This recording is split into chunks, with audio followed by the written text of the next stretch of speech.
Sa maghapon ay hinihintay ko si Lester pero hindi ito nagpakita o nagparamdam ulit. Ang sabi niya ay tatawagan niya ako pero hindi.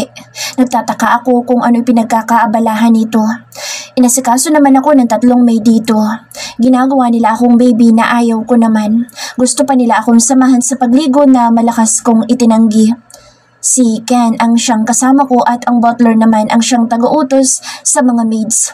Kinamusta ko si Daddy, wateng ko, pero hindi ko siya makausap. Minomonitor ng kanyang doktor. Naiiyak ako dahil gusto ko itong puntahan at makita pero pinipigilan ako ni Ken dahil bawal akong lumabas ng bahay. Kung kagabi masaya ako dahil nakasama ko si Lester pero ngayong araw ay hindi. Ken, wala ba tayong pwedeng gawin para madalaw ang daddy ko? Napalangon sa akin si Ken.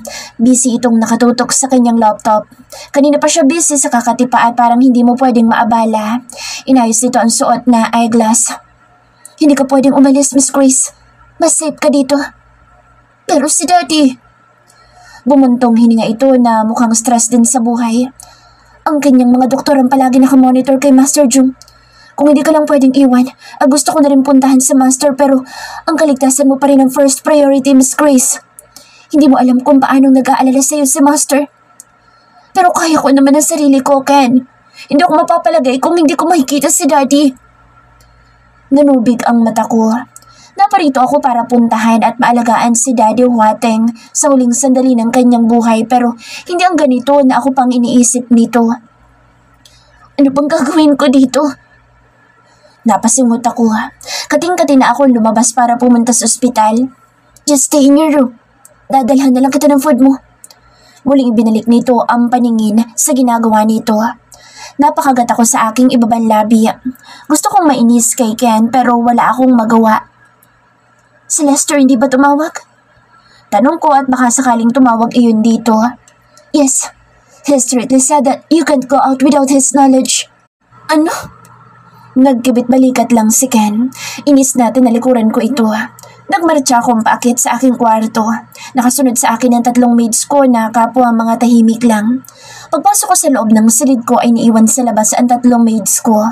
Nakakainis sa totoo lang. Kahit pa sabihin ang ganda-ganda ng mansyon na ito ay parang nagiging ordinaryo na lang ito dahil walang internet. Hindi pa ako pwedeng lumabas ng mansyon na ito at hindi ko na alam ang gagawin ko. Masakit pa ang katawan ko. Napahiga ako at niyakap ng mahigpit ang unan. Biglang pumasok sa isip ko ang nangyari kaninang umaga.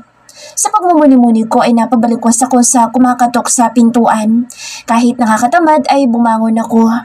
Pagbukas ko yung butler ang nabungaran ko at ang 3 maids ko na nasa kanyang likuran. Nagsiyo ko ang mga ito sa akin at binati ako. Good evening, Princess. The dinner is ready. Good evening, Butler. Hindi ko man masyadong maintindihan ang sinasabi ng butler pero may kakarampot akong alam na itinuro sa akin ni Ken kaya binati ko rin ito.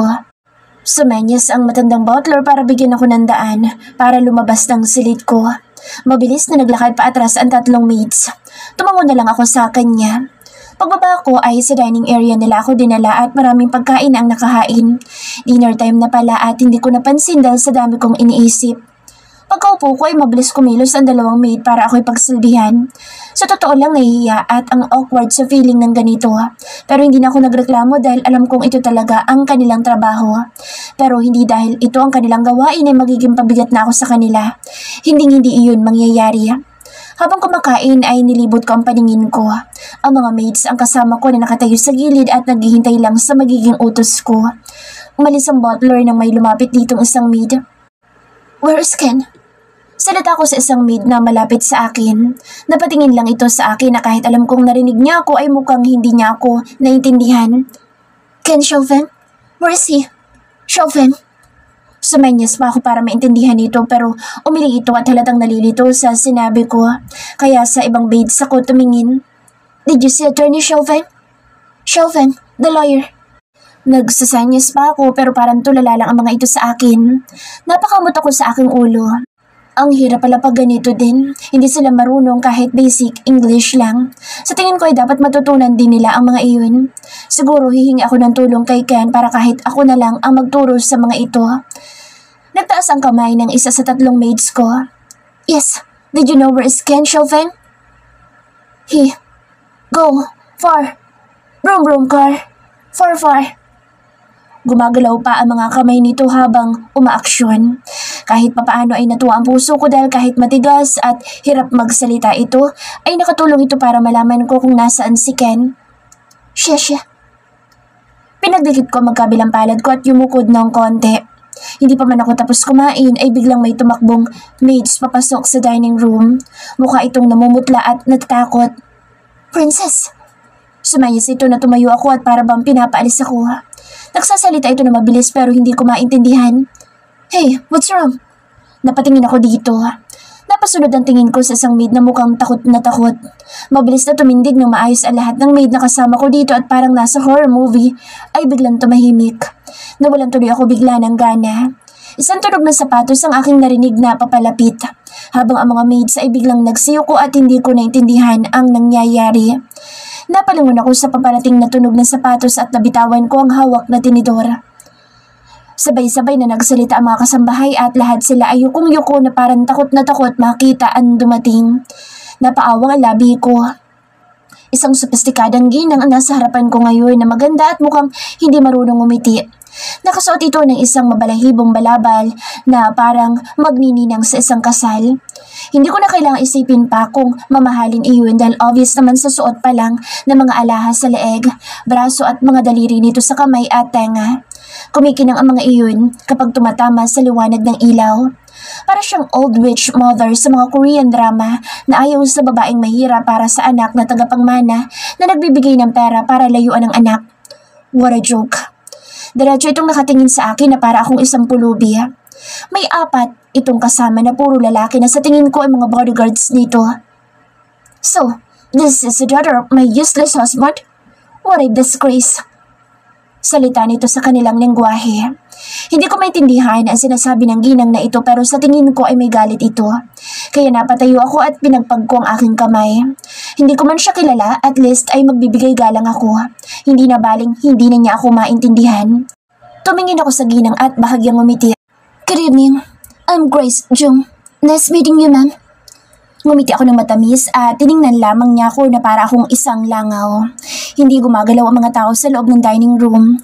Kahit ang mga bodyguards na kasama nito ay parang mga robot. Imbis na magsalita ito ay pinasadahan ako ng tingin ng ginang mula ulo hanggang pabalik sa aking mukha. She looks like an idiot girl. What a waste of time. Nilibot ng ginang ang paningin sa buong dining room at sa mahabang lamesa. Mukha itong nasusukas sa nakikita. Madam? Can I ask what's your name? Salita ko na biglang napabalik ng tingin nito sa akin. Matalim ang mga mata nitong nakatingin sa akin na para bang nakagawa ko ng malaking kasalanan sa ginang. Lady Sishi. Ang butler iyon na humahangos na dumating. Pinigilan ito ng 2 bodyguards. Napasinghap ako sa sumunod na pangyayari. Hinuwakan ng malalaking katawan ng mga bodyguards ang matandang butler sa magkabilang braso. Nagsasalitan sila ng salita na hindi ko maintindihan. Umahon ng kaba sa akin dibdib na lumingon sa akin ang ginang ay bigla niya akong dinuro-duro. What's happening? Napaatras ako sa aking kinatatayuan na lumapit din ang 2 bodyguard at walang salita na hinuwakan din ang magkabilang braso ko. Hey! No! Malakas kong hinatak ang braso ko pero malalakas sila. Nagsalita ng malakas ang lalaking humawak sa kanang braso ko. Nagsigawan ng mga maids sa takot dito sa loob ng dining area at takot na nagsiupo ang mga ito at nakayuko. Stop doing like this! You're making our master's daughter afraid, Lady Sishi! Salita ng butler sa kanilang lengguwahe na mukhang pinapatapang ang muka kahit nanginginig na ang boses. Let's go! Salita ng ginang at akmang tatalikod na ito. Lady Sishi, please, don't do this. Master Jung is very sick. Don't be too hard on him. I'm begging you. She's the master's only heiress. Napasinghap ako ng mapaluhod ang matandang butler. Hindi ko alam kung ano ang kanyang sinasabi pero hindi ako natutuwa sa mga nangyayari ngayon. Butler! Mahina akong salita. Nanubig ang mga mata ko. Gusto kong manlaban at puntahan ang butler para itayo ito. Bakit ngayon pa ito nangyari kung kailan wala si Ken? Kung kailan wala si Lester? Kailangan ko mag-isip ng mabilis para hindi na matakot ang mga kasambahay dito at ang kaawa-awang butler ng mansyon. Lord, please help us. Alam ko makasalanan akong tao pero nagmamakaawa ako. na walang mangyayaring masama sa mga kasama ko ngayon dito sa mansyon. Please, Lord. Taningnan lang ng ginang ang butler at naglakad na itong palabas. Sumunod ang 2 bodyguards nito na humahawak sa aking magkabilang braso. Hey! Let me go! Umahon na ang matindi kong kaba. Palalakas sa mga tauhan ng ginang at hindi ako makakatakas sa kanila. Nakita kong nilagyan ng posas ang matandang butler. Oh my God! Please, don't do that! Malakas kong sigaw. Malakas ako napatili nang hilahin na ako ng 2. Hindi ko na alam kung paano kaming nakalabas ng mansyon. Tahimik ang loob at labas ng mansyon at halos manginig ang mga tuhod ko sa mga nakita. Sa dami ng mga bantay dito sa mansyon ay hindi namin napansin na nagkaroon pala ng barilan na naganap. May mga duguan at ang iba ay nakadapa at nakahiga. Hindi ko alam kung buhay pa ang iba. Tahimik ang labas. Please, hindi ko kayo kilala. Lumuluha ako sa sobrang takot at kaba. Put her inside the car. Hindi ko man maintindihan na sinabi nito ay nakukuha ko na at hindi ako papayag na isama nila ako sa kung saang impyerno pa. Malakas ako napatili nang may isang malakas na putok ng baril ang aming narinig. Napabitaw ang lalaking may hawak sa aking braso. Oh! Napabitaw din ang isang bodyguard sa akin. Oh my! Nalalaki ang mga mata ko nang ilang segundo lang ay bumagsak ang 2 sa aking harapan na may mga tama sa dibdib. Mabilis na nagsilapit ang 2 bodyguard ng ginang at ipinasok ito sa loob ng sasakyan nito. Kitang-kita ko kung paanong paulanin ng bala ang kotse nito na sa tingin ko ay bulletproof. Nagtatakbo akong palayo para hindi ako matamaan ng bala. Pakiramdam ko ay lutang ako ngayon at hindi na alam kung ano pa ang susunod na mangyayari. Bumagsak ang 2 bodyguard ng ginang, hindi pa man sila nakakaganti ng pagputok sa barila. Kapwa sila bulagta at duguan na sa tingin ko ay wala na agad na buhay. Nakapasok sa loob ng sasakyan ng ginang kaya hindi ito natamaan ng lumilipad na mga bala ng barila. Mabilis na umandar ang sasakyan ng ginang pero ang bumabaril sa kung saan ay sumunod sa mga ito hanggang sa makalabas ng malaking gate. Napaupo na lang ako sa semento. Naghalo ang luha, sipon at pawis sa aking mukha. Shit! Babe! Tulala ako napalingon sa pamilyar na boses.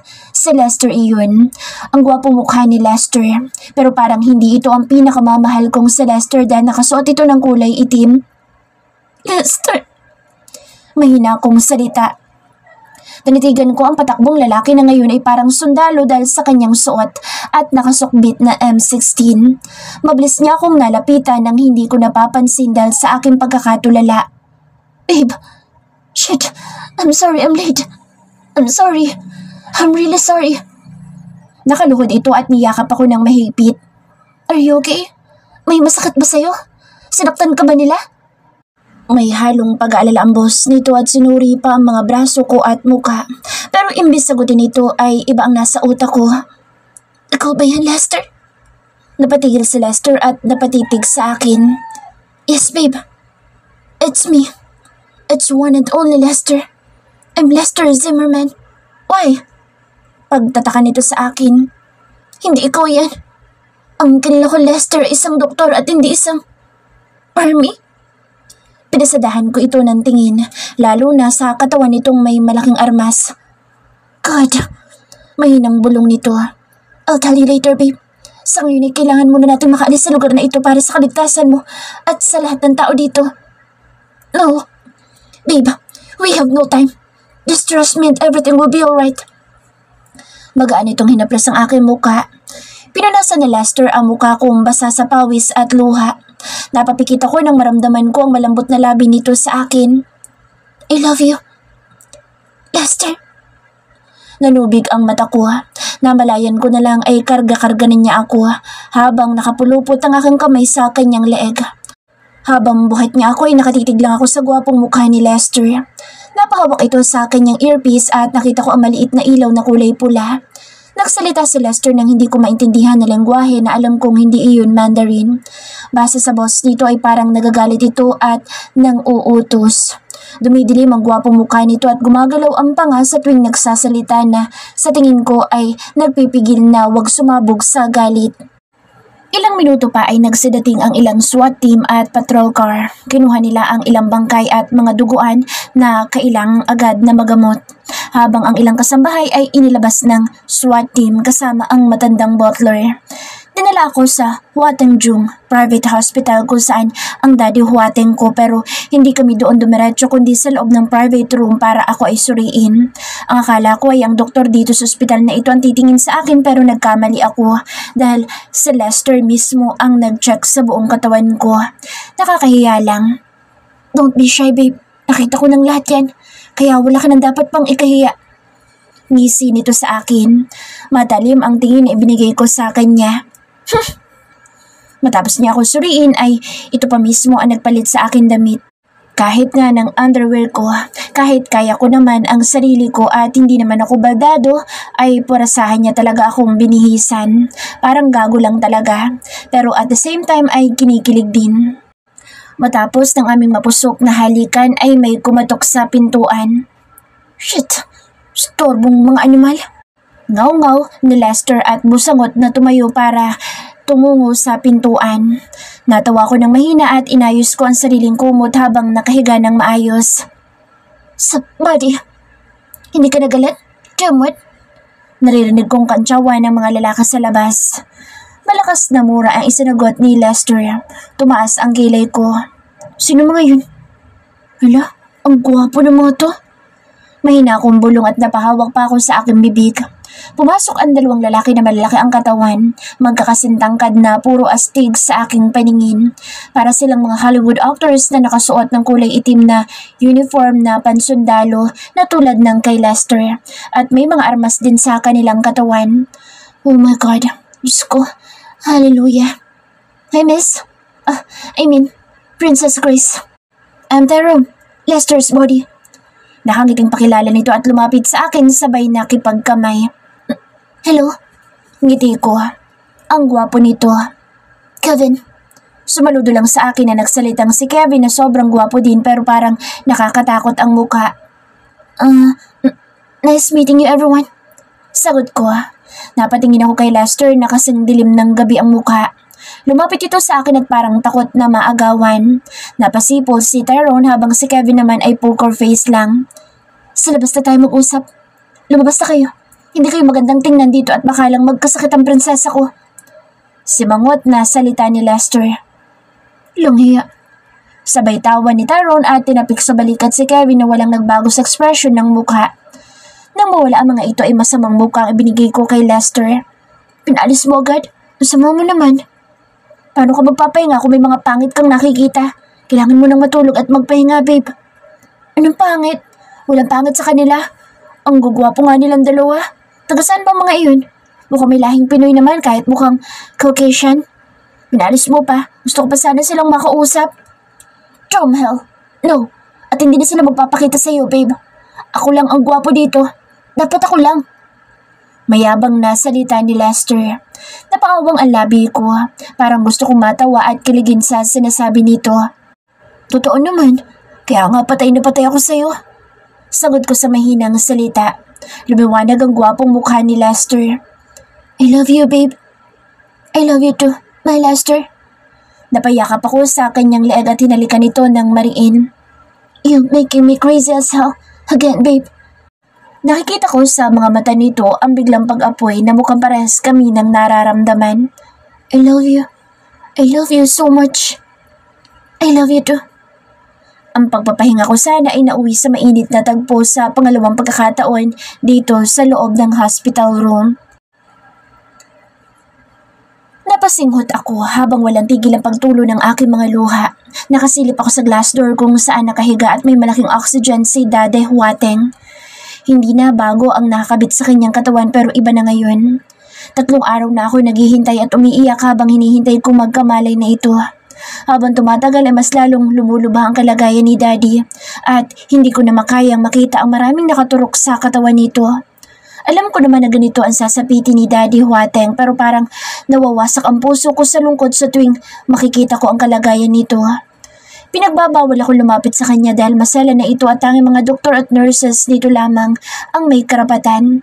Si Lester, nakakapasok din siya dito dahil isa din siyang doktor at ang tanging niyang ginagawa ay mag-monitor sa mga kapwa-doktor. Hindi ko alam pero nakikita kong stricto siya sa mga ito. Nagkakaintindihan sila dahil marunong magsalita ng Mandarin si Lester. Napabuntong hininga ako. Si Daddy Wating ko. Sana pala nakilala ko ito ng mas maaga. Marami pa sana kaming panahon na pinagsamahan at maalagaan ko siya ng mas matagal.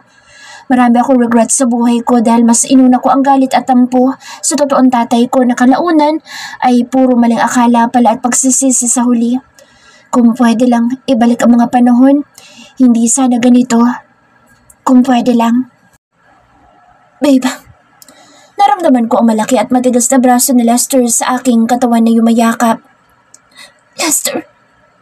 He wipes my tears for the third time sa umagang ito.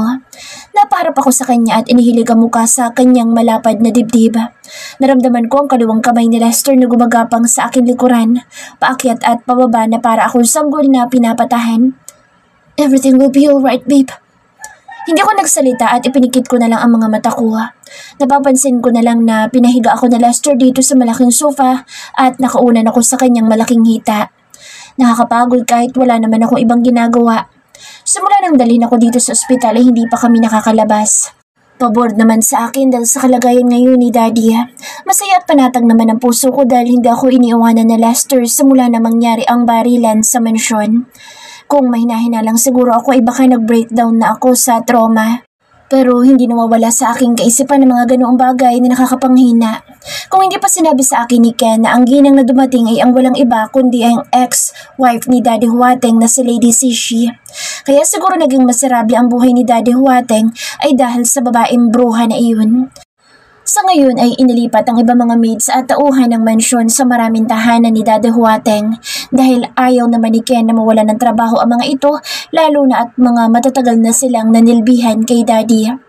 And that crazy old witch Lady Sishi, nalaman ko kay Lester na isa pala itong leader ng isang syndicate. Mula daw ito sa pamilya ng isang gang na hanggang ngayon ay hindi pa rin natutuligsa ng kanilang bansa dahil sa lawak ng koneksyon.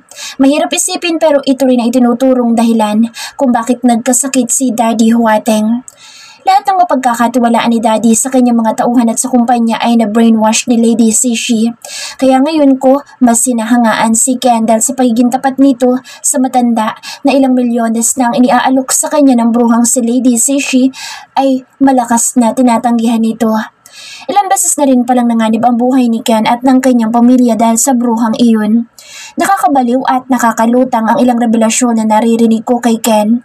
Kaya ang kailangan namin gawin ngayon ay ang mag-ingat at mas lanong ingatan si Daddy Huateng dahil matagal nang may balak na sumugo dito ang bruhang iyon. Mabuti na lang at 24 oras sa mga security guard kaya hindi makabuelo si Lady Sishi. Ilang beses ko rin na kinukulit si Lester kung paanong nakasuot ito ng pansundalo gayon doktor ito. Pati na rin sa dalawa nitong kasama na sina Kevin at Tyrone. It's a long story daw kaya kahit labag sa loob ay napakwento ito sa akin. Basta't gawing sekreto ko lamang daw iyon sa lahat. Isang professional doctor si Lester na nag-training ng 2 taon sa ibang bansa para makapasok sa grupo na tinatawag na Vratsavu. First time ko lang iyong narinig kaya manghang-mangha ako sa sinasabi ni Lester sa akin. Alam ba ito ni Mika? Tanong ko sa kanya. Kapatid nito ang kaibigan namin at ang mamay-ari ng bahay na aming tinutuluyan. Yeah, from the very start.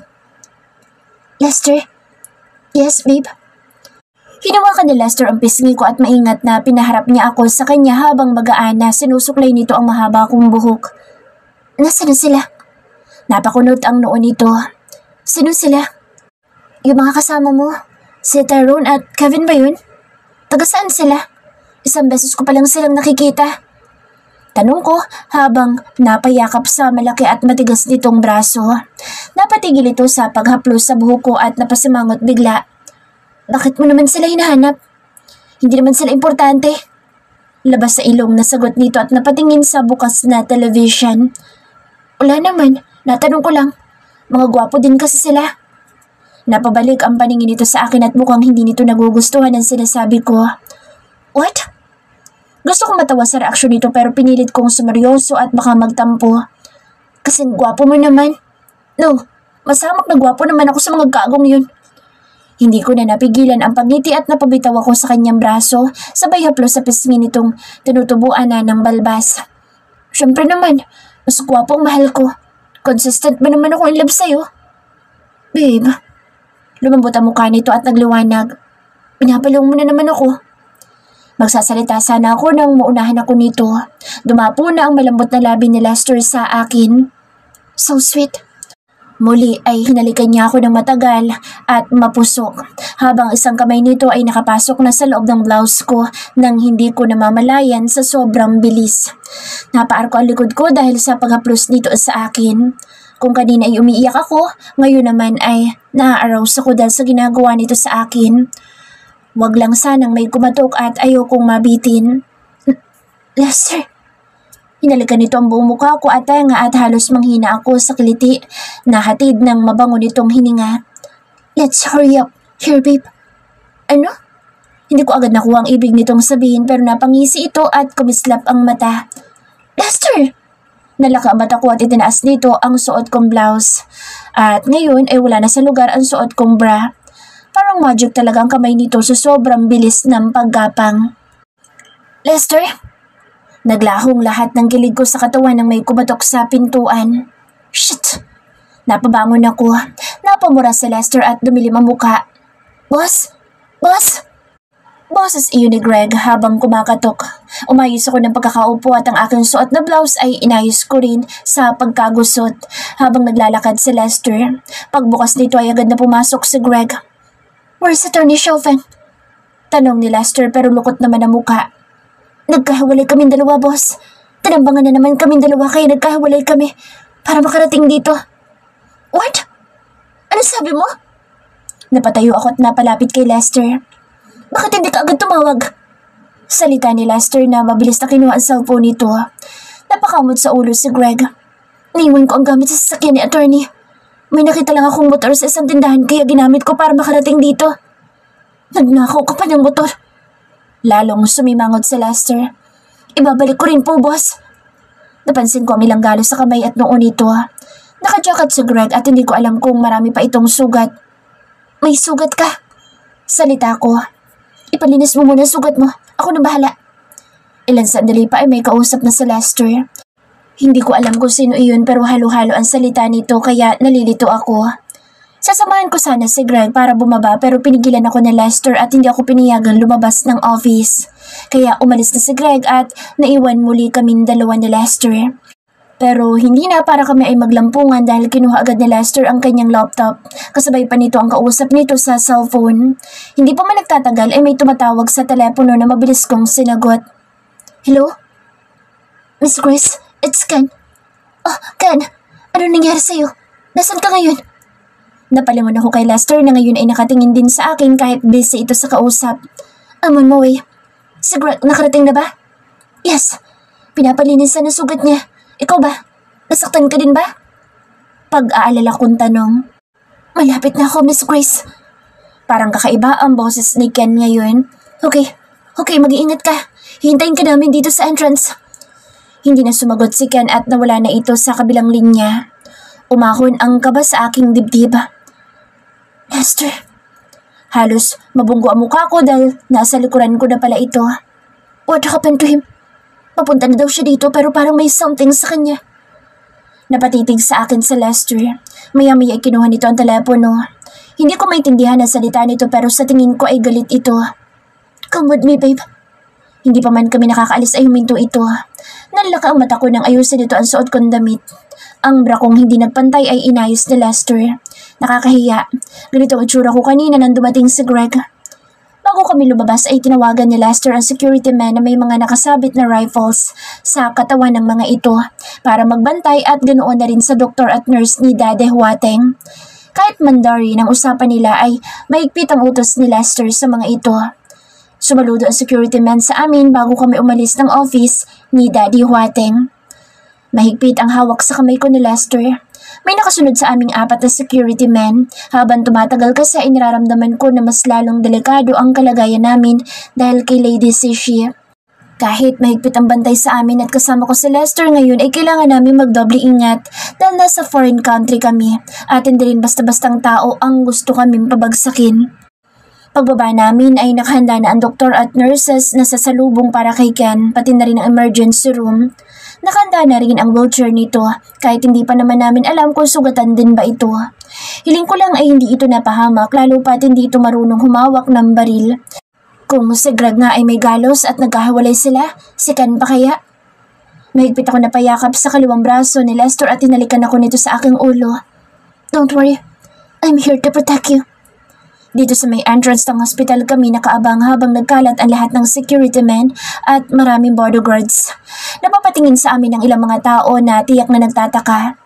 Ilang minuto pa kami naghintay nang may dumating na isang puting SUV at mabilis na tinakbo iyon na isang security para tingnan kung sino ang dumating. Ilang saglit pa ay umusad ang sasakyan para mag-park. Kahit malayo ay mabilis na nagtakbuhan ang ilang security men at lumapit sa sasakyan. Nakita ko ang pag-sign ng head security kay Lester pero wala akong nakitang ibang reaksyon kay Lester dahil kung anong itsura nito habang bumababa kami kanina ay ganoon pa rin hanggang ngayon. Salubong ang kilay at madilim ang mukha.